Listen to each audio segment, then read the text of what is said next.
Live, local, late breaking. This is WMBF News at 4.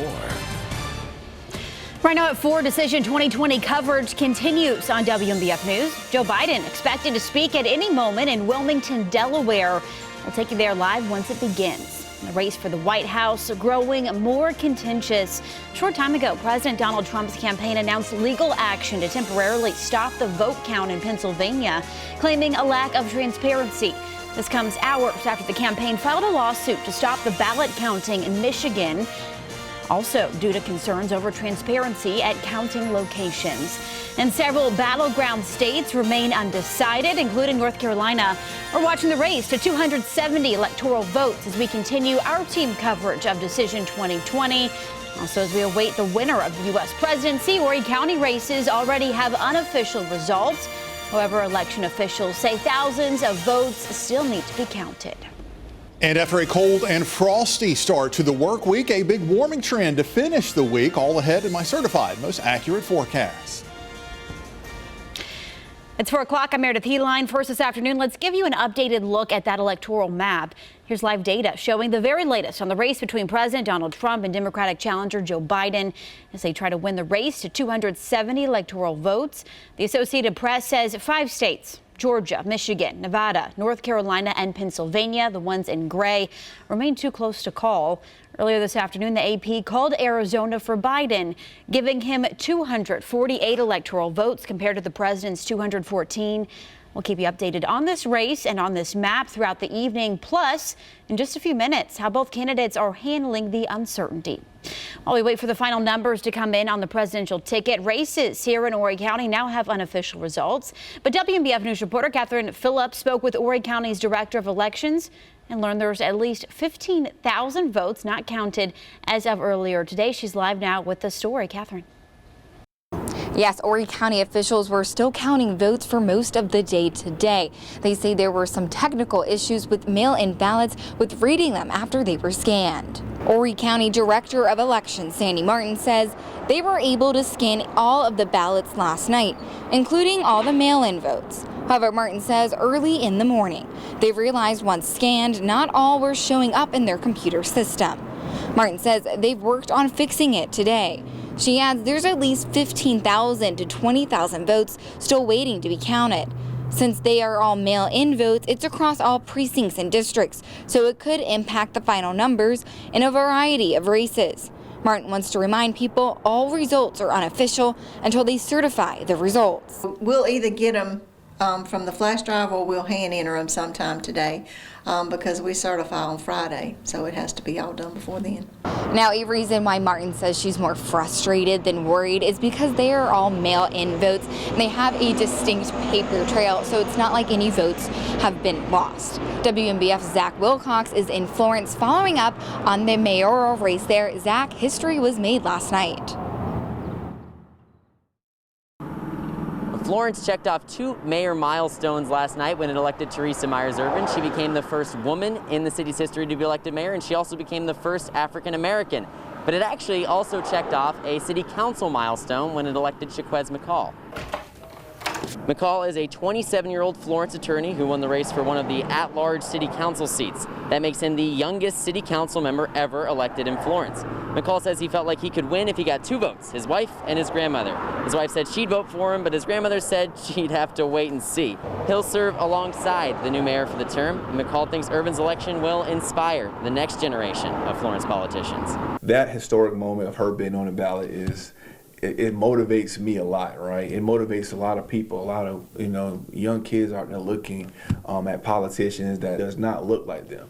I don't think she's going to really truly understand how many lives she's going to touch from this historic moment that she captured last night. Irvin's been on the Florence City Council since 2010, so McCall was actually still finishing up high school when she won that election.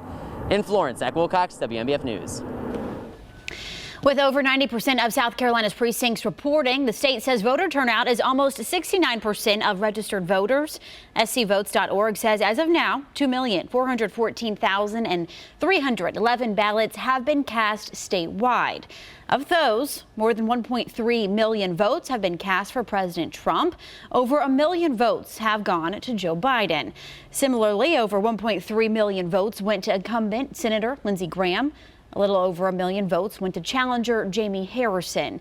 Let's look back at the last general election in 2016 when President Trump won against Hillary Clinton.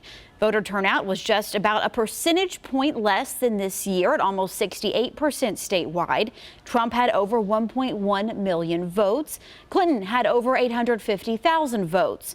With current numbers, President Trump has gained over 178,000 voters since 2016. scvotes.org shows South Carolina historically has high voter turnout. The state had a turnout in 2012 identical to this year at almost 69% for the Obama-Romney election. It was even higher in the Obama-McCain election in 2008 with a turnout of 76% statewide. But what's really interesting is how South Carolina's voter base has exponentially grown in the last 12 years. Yesterday, we had almost as many ballots cast as there were registered voters in the state back in 2008. Also, since 2008, the state has registered more than 959,000 more voters. And since just the 2016 general election, South Carolina has registered over 380,000 more voters. This momentous post-election day is focused on several battleground states still counting millions of ballots. And the 2020 race for the White House is still an open question. Alice Barr reports from the nation's capital.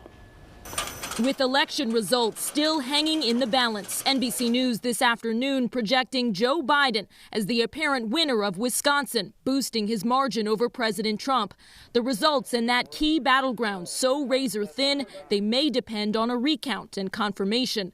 Votes still being tallied in Michigan, Pennsylvania, Georgia, North Carolina, Arizona, and Nevada. State election officials feeling the heat to get it right. Even once a ballot comes in, as you all know, it has to be validated. The signature on the envelope has to be checked. As expected, yesterday's in-person voting leaned toward President Trump, while the mail-in ballots still being counted have been trending for Biden. The Democratic candidate today projecting confidence and urging patience. It's not my place or Donald Trump's place to declare who's won this election. That's the decision of the American people. Early this morning, President Trump continued his months-long unfounded attacks on the election's integrity and claimed victory based on incomplete results. We were getting ready to win this election. Frankly, we did win this election. Today on Twitter, the president falsely claiming, quote, they are finding votes for Biden all over the place. In fact, elections officials are counting votes that were mailed in before the deadline, standard procedure in any election. But then again, this is an election unlike any other. The nation sharply divided and anxiously awaiting word of a winner. In Washington, Alice Barr, NBC News. As results continue to come in, make sure you stay with WMBF News, your Decision 2020 station. No matter how long it takes, we'll bring you the very latest until every winner is decided. Make sure to follow us on air and online, as well as on the WMBF News app and all your favorite streaming devices. And a beautiful afternoon underway. Once again, plenty of sunshine, and as expected, temperatures gradually starting to warm their way up after being stuck in the 50s and 60s the past couple of afternoons. 60s to near 70 here this afternoon, and that warmer weather translates into a milder forecast heading into tonight. Clear skies once again, and not nearly as chilly as these past couple of nights. 55 my forecast here across the Grand Strand under clear skies, and then that warming trend continues for tomorrow. 73 tomorrow afternoon, but we'll also start to notice a bit more in the way of cloud cover sneaking in here, especially for the second half of the day. Florence into the PD. Here too, not nearly as cool. Low 50s, a couple of upper 40s north and west of I-95. And then tomorrow, once again, taking us back up into the 70s. A lot of us going to be flirting with 80 by the time the weekend is done. I'll have your full forecast coming up. Authorities have named a suspect in connection with the theft of a shrimp boat over the weekend. The Georgetown County Sheriff's Office says Daniel Janowski is wanted for the theft of the Lila Lee. The boat was stolen from the Marlin Quay Marina in Murrells Inlet early Halloween morning. Officials say Janowski is also wanted for possessing a stolen car in Colorado. This was shortly before the theft of the boat. The Lila Lee was found about a day after it was reported stolen. If you know where this man could be, you're urged to give authorities a call.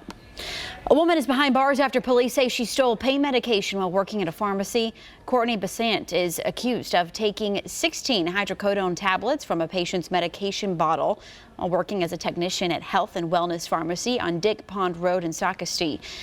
Besant has since been booked into the J. Reuben Long Detention Center and charged with theft of a controlled substance. Authorities say witness statements, pharmacy documents, and video evidence all support the allegations against her. No bail has been set yet in this case. No one was hurt after a car fire broke out earlier today in the Socastee area. This photo of the scene was shared by Horry County Fire Rescue. Crews were called to the fire on River Road just before 10 this morning, and those flames were put out shortly after firefighters arrived. Breaking news now on Decision 2020. Joe Biden is speaking right now in Wilmington, Delaware. We're going to go ahead and listen in. It is their will that determines who will be the President of the United States, and their will alone. And now, after a long night of counting, it's clear that we're winning enough states to reach 270 electoral votes needed to win the presidency. I'm not here to declare that we've won, but I am here to report that when the count is finished, we believe we will be the winners. With all the votes counted, we have won Wisconsin by 20,000 votes, virtually the same margin that President Trump won that state 4 years ago. In Michigan, we lead by over 35,000 votes, and it's growing.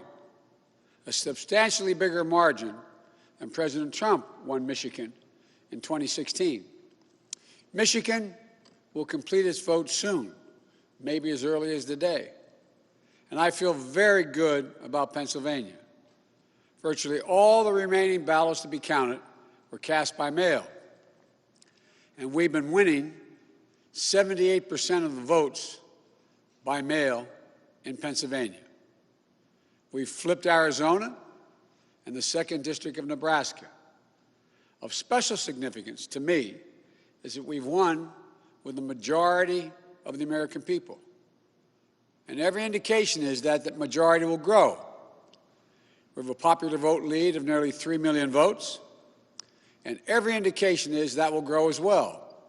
Indeed, Senator Harris and I are on track to win more votes than any ticket in the history of this country that ever won the presidency and vice presidency. Over 70 million votes.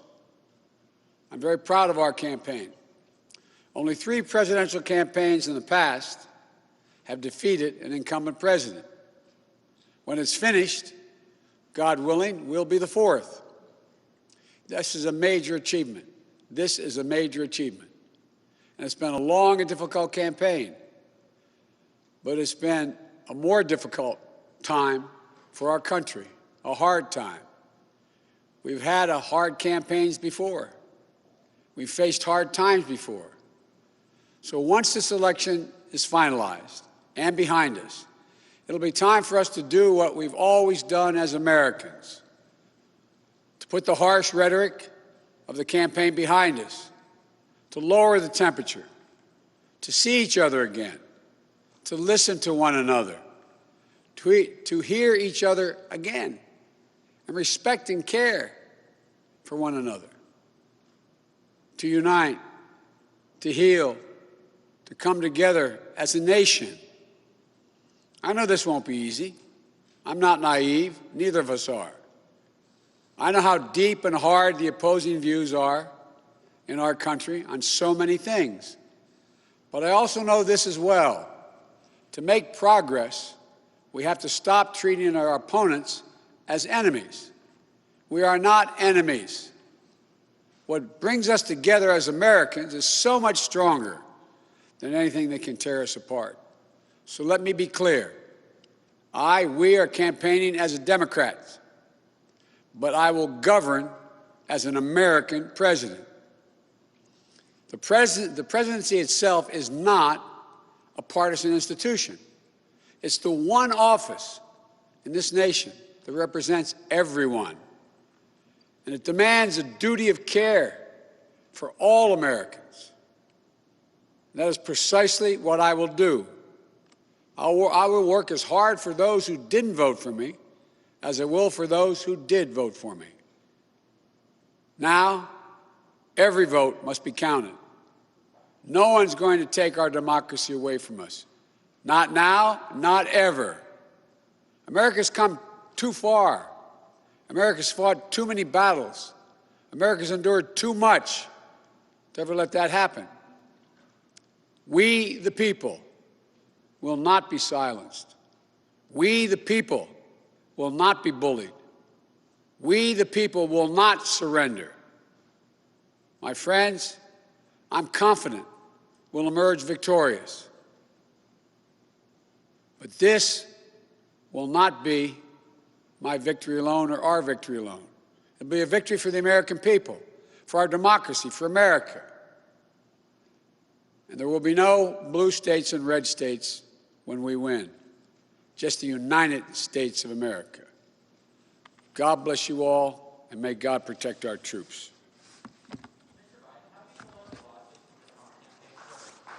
Thank you.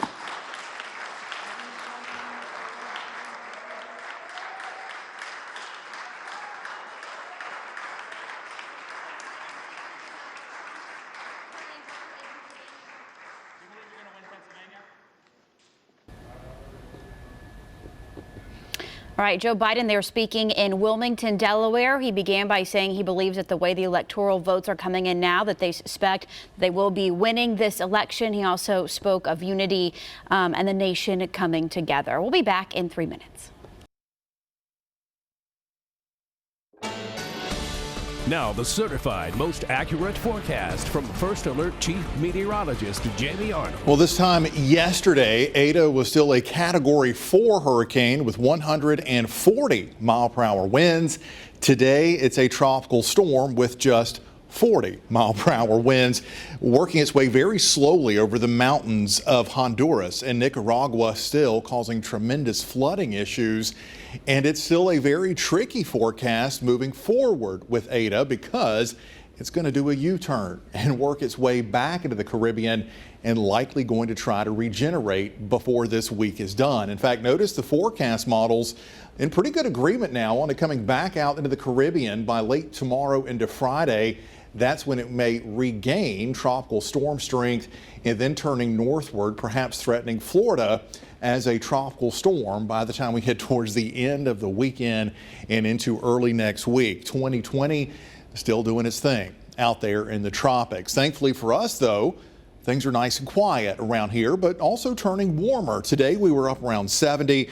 Low 70s tomorrow, and look at that forecast here as we head into the weekend. 73 Friday at the beaches, a pair of 75s coming in for Saturday into Sunday. Inland areas even warmer with 75 Friday, upper 70s to near 80 as we head into Saturday and Sunday. But notice that wind direction here coming in off the ocean. That tends to pick up some moisture from time to time, give us a bit more in the way of cloud cover and a couple of isolated showers. Notice those 20 to 30% chances for a few of those light showers Friday through the weekend and into early next week. That's it as far as any weather goes around our area. Notice tomorrow morning we start off into the 50s, much milder than the past couple of mornings. Could be a little patchy fog in a couple of spots, and also notice a bit more in the way of cloud cover, especially as we head from midday into the afternoon. But notice those temperatures climbing their way into the low 70s by lunchtime. Afternoon temperatures hovering in the low to mid 70s, and again likely going to have to see some more clouds drifting overhead as we head into the afternoon and evening. The near Myrtle Beach 7-day forecast showing those temperatures back to 73 again on Friday with an isolated shower or two. Mid 70s through the weekend with just those 20% chances of showers, and then even warmer into the upper 70s as we head into the first half of next week. Florence into the PD, 74 Thursday, 75 Friday. Then we're talking upper 70s for the weekend and temperatures all the way up to 80 with a few isolated showers early next week. The newest coronavirus numbers are in from DHEC. Officials say there are 647 new confirmed cases of COVID-19 in South Carolina. That brings the total number of cases since the pandemic began to more than 171,000. 35 of those new cases are in Horry County. Florence County has 14 new cases, while Georgetown County has 4. 14.5% of the more than 4,400 results today are positive. DHEC also says 16 more people have died from COVID-19 in our state. That includes 1 death each in Horry and Marlboro counties. 3,728 people have now lost their lives to the virus in South Carolina. We're learning more about a new tool that aims to help track any potential side effects of a COVID-19 vaccine once one becomes available here in the United States. Mandy Gaither reports.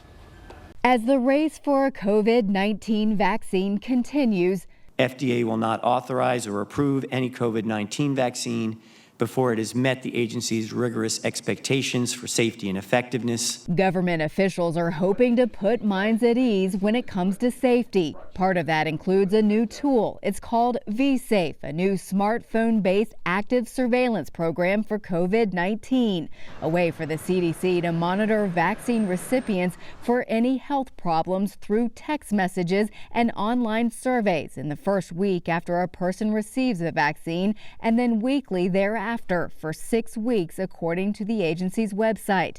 If any adverse events are reported, the program will submit a report to the U.S. Department of Health and Human Services. During the early phase of distributing a COVID-19 vaccine, initial doses may be given to specific groups such as healthcare personnel and other essential workers, so they'll likely be the first to use vSafe. While some health experts say it's important to have other methods besides cell phones for reporting any vaccine health problems, there are advantages as well, including being able to get a lot of data quickly. For Health Minute, I'm Mandy Gaither. If you want to get tested for COVID-19, you'll have plenty of chances as we get close to the weekend. DHEC is hosting a number of free testing sites tomorrow. The first will be held at the James R. Fraser Community Center on Bucksport Road in Bucksport.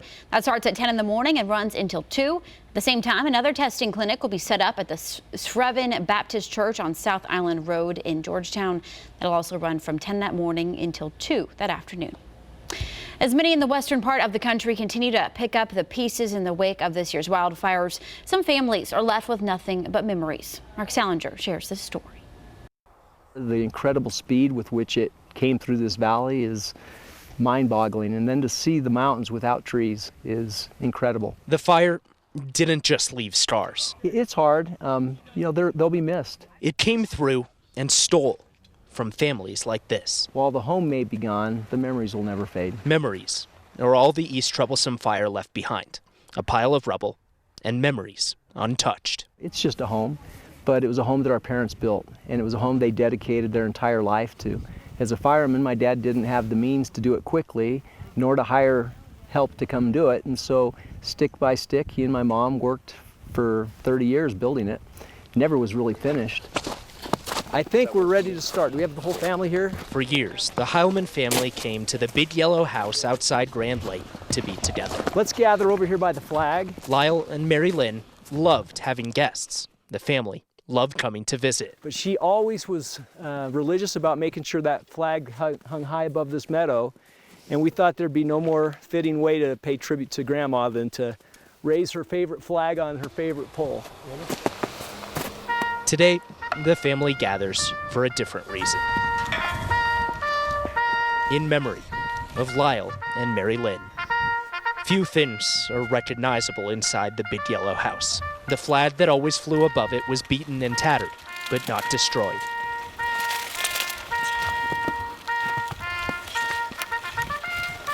Lyle was a veteran and a Denver firefighter for 3 decades. He was my childhood hero. All of my friends wished that their dads were firemen. The couple in their 80s could never have imagined being apart.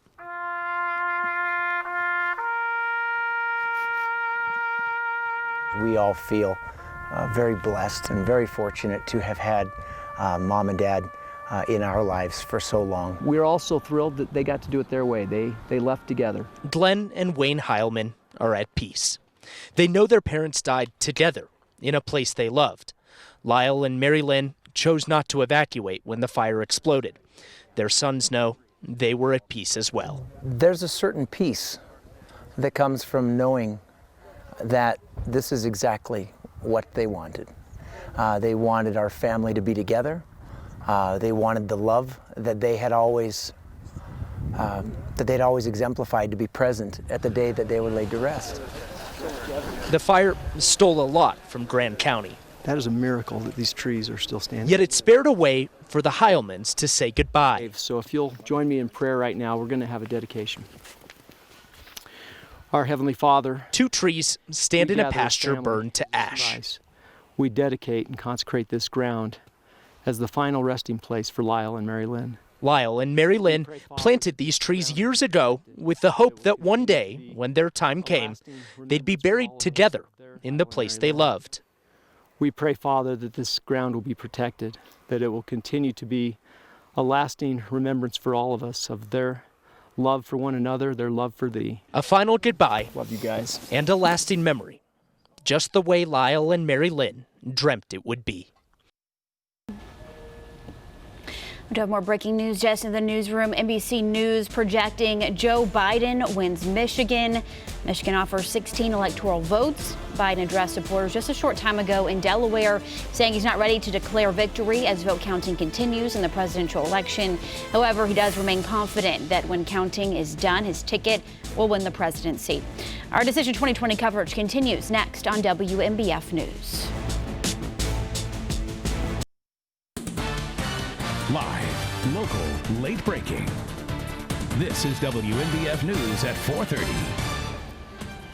North Carolina is one of 5 swing states still up for grabs and could help decide who wins the White House. Coming up, Cameron Crowe speaks with election officials about the keys to the race. And control on Capitol Hill, also at stake this election season.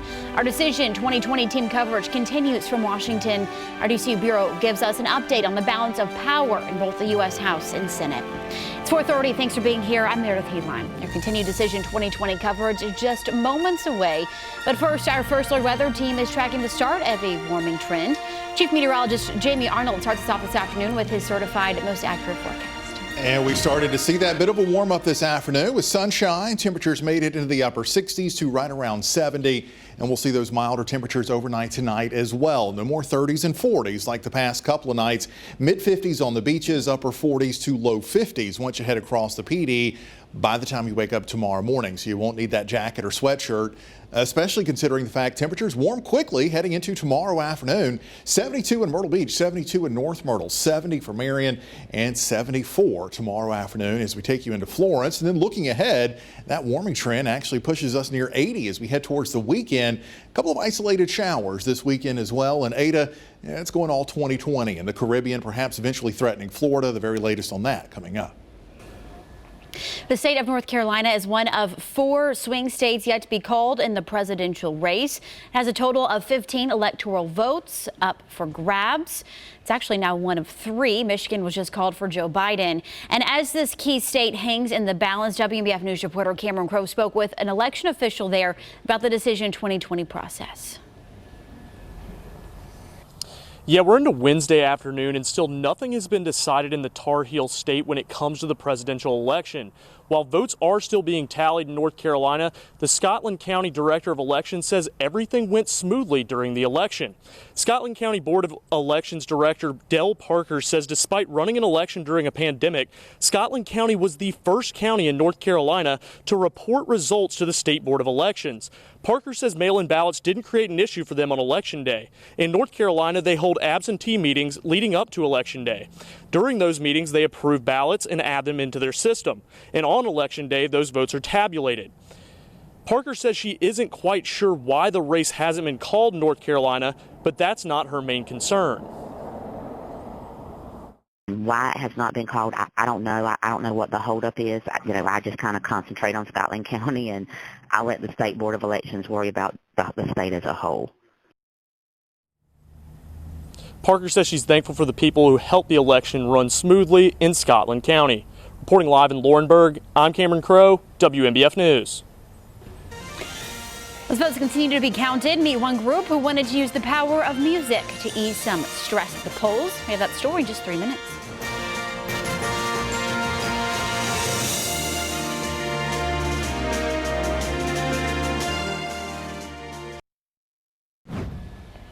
There's no doubt this year's election season has been a contentious one. With emotions running high and a global pandemic, it can feel pretty stressful. But as Ivan Rodriguez reports, one group decided to bring soothing sounds to the polls this year. I just like the sense of freedom that it gives me. Music is profoundly unifying and calming. Psyche has played the cello and taught students like Flynn for years. I've performed with classical ensembles and rock bands. I've even had the honor of playing at Red Rocks once. But never outside a polling place. Oh, the music was soothing and beautiful and melodic. They were just lovely. For voters casting their ballots, the music helps calm them, even if only for a few moments. Everybody has so much anxiety in this election that having the music just relaxes people and makes them feel more peaceful. And even though people aren't having to wait hours in line to have their voices heard, Psyche knows she's making a difference. It's incredibly important to support our community in this way. And in Colorado, so many people have already voted, but even if the polls are a little quieter today than normal because of early voting, music has this amazing power to bring people together. I think it gives people hope. You know, people are still good people. They're trying to help each other. They're bringing music and food, and they're bringing, you know, just some joy to the polls. And we're still waiting for the final results in congressional races across the country. Washington Bureau Chief Jacqueline Pauly-Castro and senior reporter Ted Fioraliso are tracking where the balance of power stands. And here's what we know now. Democrats are likely to keep their majority in the House, even though they lost more than half of the toss-up races. Freshman incumbent Democrats in toss-up races lost their seats to Republicans, like in Iowa's 1st District, where Ashley Hinson beat Congresswoman Abby Finkenauer. A longtime incumbent Democrat in a toss-up race lost his seat to a Republican. It happened in Minnesota's 7th District, where Michelle Fischbach beat Congressman Colin Peterson. Some toss-up races stayed in Republican hands, like Virginia's 5th District, where Bob Good beat Cameron Webb, and Nebraska's 2nd District, where Congressman Don Bacon won re-election, even though Joe Biden secured that district's electoral vote. That's a look at the House. Now let's go to Ted Fioraliso, who's covering the Senate. The balance of power is still up for grabs. Democrats flipped 2 Senate seats. Arizona's went blue in the special election between Democrat Mark Kelly and incumbent Martha McSally. Colorado also flipped Democratic, with former Governor John Hickenlooper defeating incumbent Cory Gardner. But Democrats also lost some races. In South Carolina, incumbent Republican Lindsey Graham held onto his seat over challenger Jamie Harrison. In Iowa, incumbent Republican Joni Ernst beat Teresa Greenfield. And Republican Tommy Tuberville won the Alabama Senate seat after challenging Democratic incumbent Doug Jones. With mail-in ballots still being counted in some states, we'll have to wait and see if Republicans maintain control of the Senate. In Washington, I'm Ted Fioraliso. Well, clear skies and 67 degrees in Myrtle Beach as we work our way into this Wednesday evening. Temperatures, though, working their way well into the 70s by the weekend. Your First Alert forecast coming up next.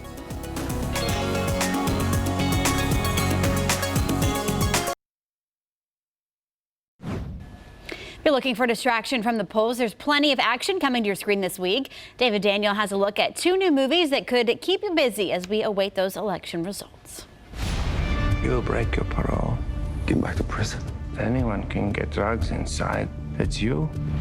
I want out. We go along with the general's plan. Evidence of fentanyl being methodically distributed inside a state prison buries the general for good. And if that happens, you're a free man. Joel Kinnaman is the informer. Stay with me. He's a special ops soldier turned criminal turned FBI informant who's sent inside a notorious prison to bust a drug cartel. But once inside, he finds some people don't want him to ever get out to his beautiful wife and daughter. Rosamund Pike, Clive Owen, Ana de Armas, and Common also star in the action thriller, which debuts on premium VOD on Friday. A lot of people are wondering what happened last night with you and the boy. I tried. You didn't listen to me. You didn't listen to me. If you touch me, you will burn. That's impossible.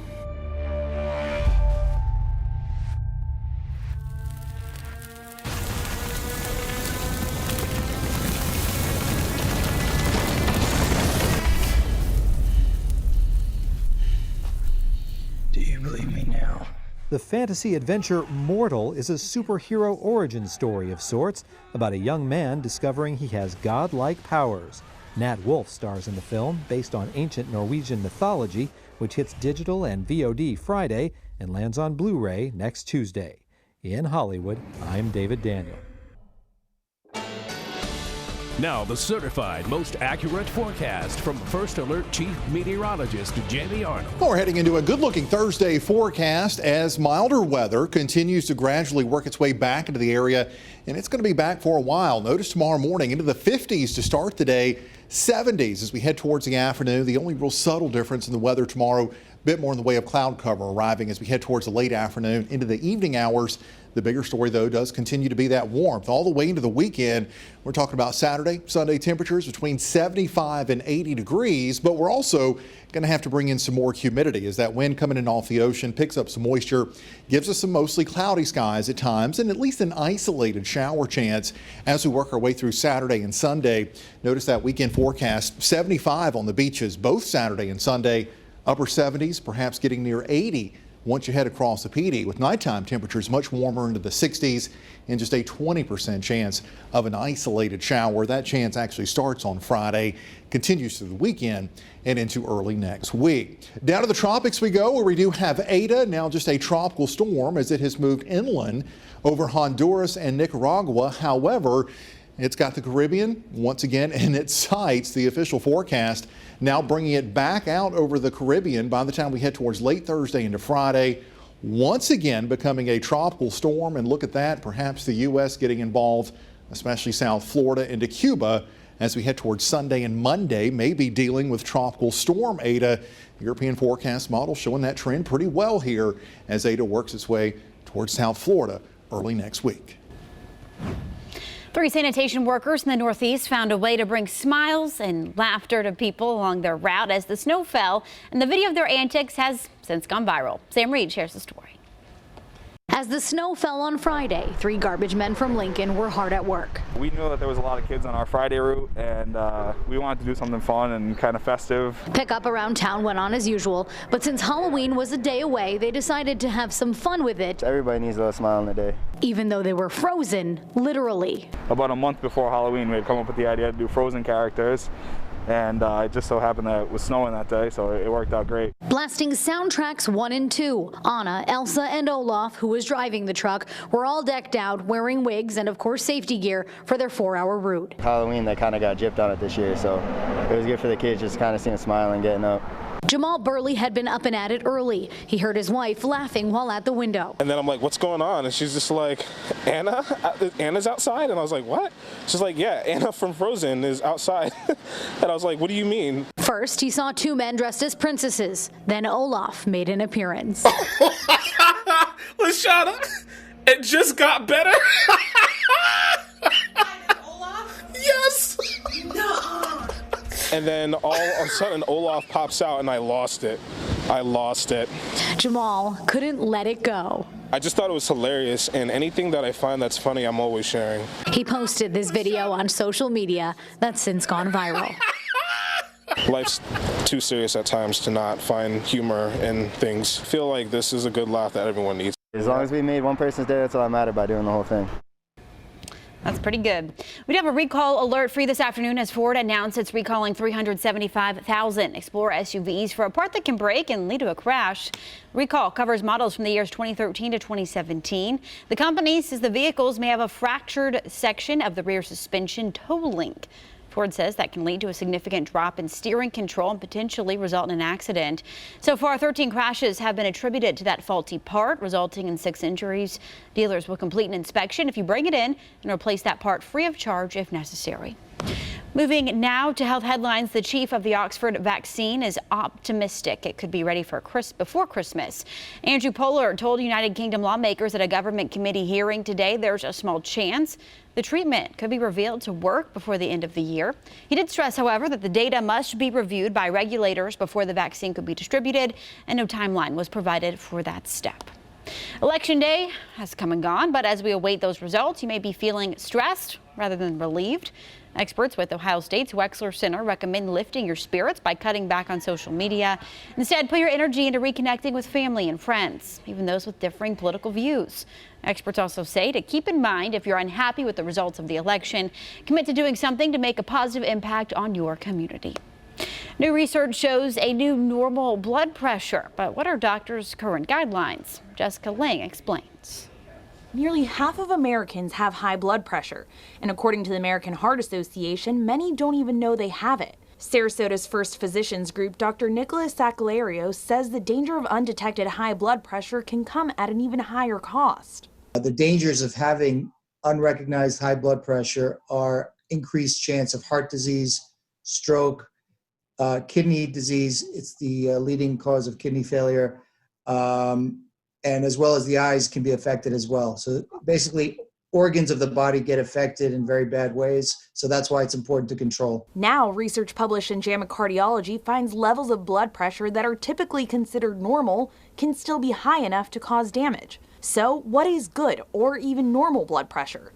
Dr. Sacalario says the goal is still 120/80. The old guidelines were actually higher. They were 140/90. So now we've lowered it to 120/80 based on studies over the last couple of years. However, there's always the risk of going too low. You don't want to lower someone's blood pressure too low, then you cause symptoms of lightheadedness, potentially leading to falls. So there is a balance there. While there are risk factors associated with blood pressure, Dr. Sacalarios explains there are ways to prevent and control hypertension. Keep as close to an ideal body weight as you can, which is hard. Stop smoking. Alcohol, you definitely want to cut down as much as you can and give it up if you have to see if you can get down if you don't want to take medication. Good afternoon to you. I'm Eric Weisfeld. Here's a look at just some of the stories we're working on for you for your news at 5 o'clock. As we wait to learn who will be our next president here at home, we have a better picture of what the elected leadership looks like here in South Carolina. Madison Martin speaks with some lead party officials. Their interpretation new at 5. We know Congressman Tom Rice will continue in the U.S. House of Representatives after winning the re-election. His focus for the future, that is also new for you at 5 o'clock. We have brave the colder temps. How about a warm-up to end the week? We'll have details in your certified most accurate first alert forecast when you join Meredith and me for WMBF News at 5 o'clock.